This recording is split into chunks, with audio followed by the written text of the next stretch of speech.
I was just doing a webinar yesterday, and every time I give a lecture or webinar or whatever, I always like to kind of set the stage with some different statistics. And, one of the comorbidity statistics that came from a Medicare beneficiary report in 2010. So already 10 years old, but it had this beautiful chart that really shows the comorbidity of some of the top chronic conditions, including depression.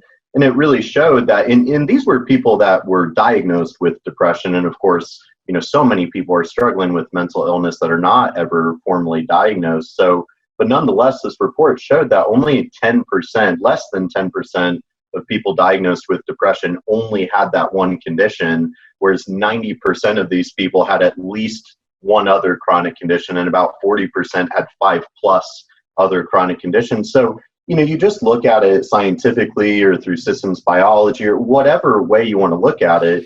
I would really argue depression and mental illness is really more of a symptom, a side effect, than it is so much a condition. And absolutely, in my opinion, the only way to really completely ameliorate or overcome any kind of mental illness is through a very holistic, integrative approach.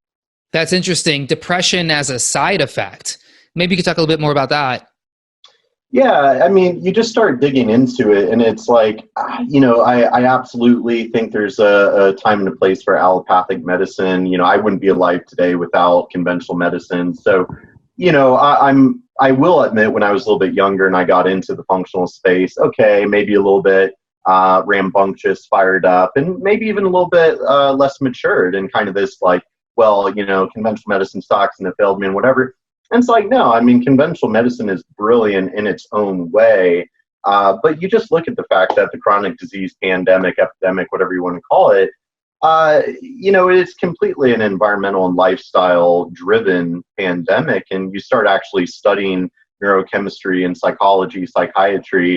And it's like, absolutely, this is a holistic systems, failure of, you start getting into topics like methylation and all the B vitamins necessary to run your neurochemistry. But then, of course, a lot of our vitamins are synthesized from our gut bacteria in the gut. And, then you have leaky gut, and you have, an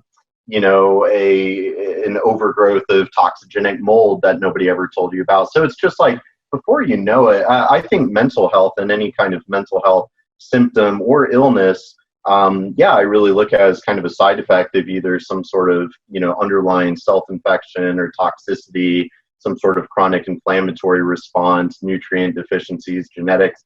And then that's the physiology. And of course, then there's the whole psychology, psycho-emotional kind of esoteric side of things with trauma and the neuroplastic model. So it really takes that full holistic lens to conquer it.